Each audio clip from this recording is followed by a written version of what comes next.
지금 이 영상 보시는 순간에도 한국에서 바이낸스가 곧 차단될 수 있다는 얘기 들으셨죠? 갑자기 접속이 끊기면 내 자산은 꺼내는 것부터 막힐 수 있습니다. 특히 선물 거래하시는 분들은 더 불안하실 거예요. 버튼 한 번 눌러야 정리되는데 그 한 번이 안 눌리는 상황, 진짜 공포입니다. 최근 한국에서 바이낸스 같은 미신고 해외 거래소 앱이 구글 플레이 스토어에서 다운로드랑 업데이트가 막혔습니다. 금융당국 압박으로 접속 제한 조치가 진행 중인 흐름이에요. 이 말은 뭐냐면요. 이미 깔려있는 앱이 오늘은 열려도 내일은 업데이트가 안 되고 다음엔 접속 자체가 끊길 수 있다는 뜻입니다. 그래서 바이낸스 이용자분들은 바이낸스에 있는 자산을 신속히 다른 곳으로 옮겨야 하는 상황이 됐습니다. 느긋해질수록 선택지가 줄어듭니다. 이번 조치의 핵심은 금융정보분석원, FIU에 정식 신고하지 않은 해외 거래소에 대한 제재입니다. 미신고 거래소는 이제 더 강하게 눌러버리겠다는 분위기죠. 기존 이용자 입장에선 대응이 갈립니다. 앱을 지웠다가 VPN으로 우회 접속을 하거나 아예 다른 거래소로 옮기거나 둘 중 하나를 고민하게 됩니다. 신규 이용자분들은 더 답답합니다.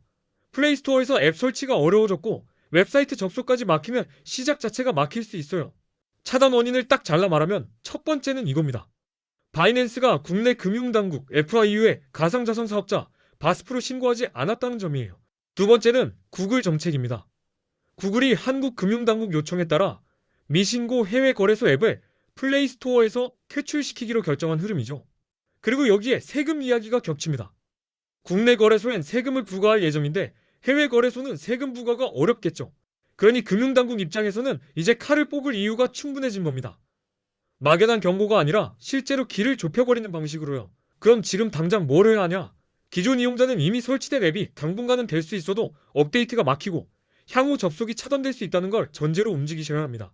그래서 가장 안전한 쪽으로 말하면 바이낸스에 오래 두기보단 개인 지갑으로 출금해서 내 통제권 안에 두는 선택이 유리합니다. 신규 이용자분들은요. 플레이스토어에서 앱 설치가 불가능해졌고 웹 접속도 제한될 수 있으니 나중에 깔지 뭐가 통하지 않을 수 있습니다. 우회 접속으로 VPN을 쓰는 방법도 있긴 합니다. 다만 그건 보안 문제와 법적 위험을 감수해야 해요. 편해 보여도 리스크는 사용자 몫이 됩니다.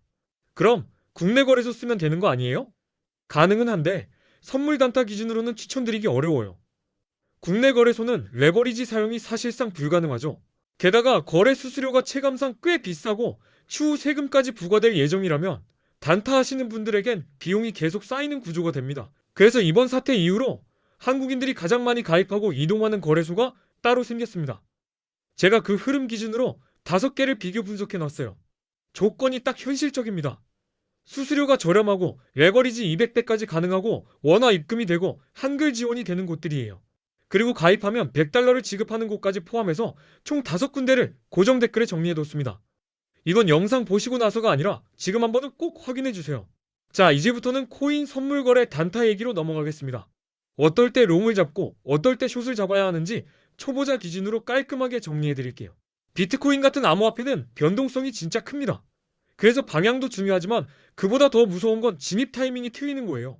먼저 개념부터 가볍게 잡고 갑니다. 롱 포지션과 숏 포지션은 쉽게 말해 상승에 베팅하느냐 하락에 베팅하느냐의 차이입니다. 롱 포지션은 비트코인 가격이 오를 거라고 예상할 때 매수로 들어가는 걸 말합니다. 말 그대로 가격 상승에 손을 드는 거죠. 올라가면 내가 이긴다. 이 감각으로 접근하시면 됩니다. 반대로 숏 포지션은 가격이 떨어질 거라고 예상할 때 진입합니다. 하락에 베팅하는 방식이라고 보시면 돼요. 이제 중요한 질문입니다. 그럼 언제 롱을 잡아요? 여기서부터는 감이 아니라 신호로 접근하셔야 합니다. 롱은 기본적으로 차트에서 강한 상승 추세가 보일 때 유리합니다.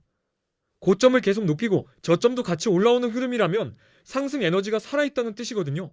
이런 흐름에서는 추세를 거스르기보다 추세에 올라타는 쪽이 성공 확률이 상대적으로 높아집니다. 기술적 분석에서 많이 보는 신호가 50일 이동평균선이 150일 이동평균선을 위로 돌파하는 순간입니다. 이걸 흔히 골든 크로스라고 부르죠. 골든 크로스는 상승 쪽으로 체력이 붙었다는 해석을 많이 합니다. 물론 단타라 해도 큰 흐름이 받쳐주면 진입이 훨씬 편해집니다. 거래량도 같이 보셔야 해요. 가격이 오를 때 거래량까지 함께 늘면 시장이 그 상승을 신뢰해주는 장면일 가능성이 큽니다. 신뢰가 붙으면 상승이 더 강해질 여지가 생깁니다. 그래서 가격 상승 플러스 거래량 증가 조합이 나오면 롱 포지션을 고려할 명분이 만들어집니다. 뉴스 체크도 빼면 안 됩니다. 규제 완화 이야기, 대형 기관 투자자 진입, ETF 승인 같은 긍정적인 외부 요인은 가격을 위로 끌어올릴 힘이 됩니다. 이런 호재가 나올 때는 차트 신호와 맞물리면 특히 강합니다. 괜히 시장이 들썩이는 게 아니라 실제 매수 동력이 붙는 경우가 많거든요. 그럼 숏은 언제 잡느냐? 숏은 하락 추세가 분명할 때 유리합니다. 저점이 계속 낮아지고 반등이 약해지는 패턴이 반복되면 하락 쪽이 우세하다는 뜻이죠. 기술적 분석에서 50일 이동평균선이 150일 이동평균선 아래로 내려갈 때가 있습니다. 이걸 데드크로스라고 하고 하락 신호로 해석하는 분들이 많습니다. 거래량도 숏 쪽 힌트를 줍니다. 가격이 오르는데 거래량이 줄어든다면 그 상승이 힘이 빠졌다는 신호일 수 있어요. 상승이 힘을 잃으면 다음은 뭐가 나오냐? 가격이 꺾이면서 하락으로 이어질 가능성이 커지죠. 이때 숏 포지션이 선택지가 됩니다. 부정적인 뉴스도 하락에 불을 붙일 수 있습니다.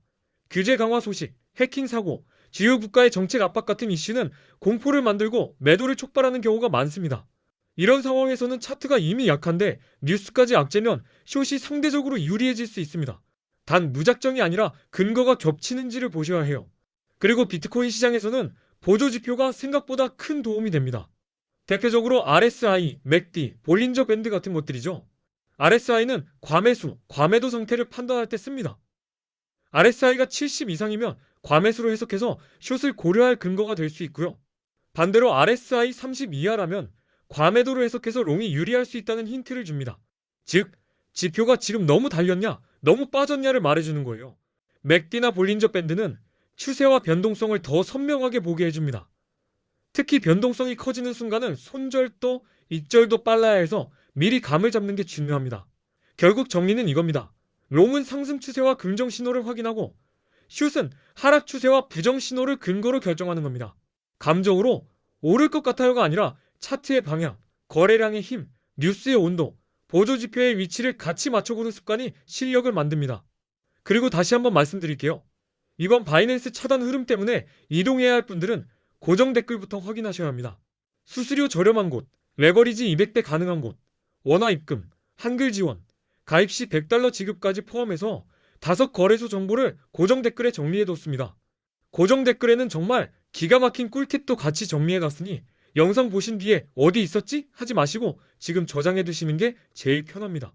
이 영상이 코인 단타 하시는데 도움이 되셨나요? 앞으로도 이해하기 쉬운 영상으로 쓸데없는 말 없이 바로 실전에 쓸 수 있게 정리해서 올리겠습니다. 끝까지 시청해주셔서 감사합니다.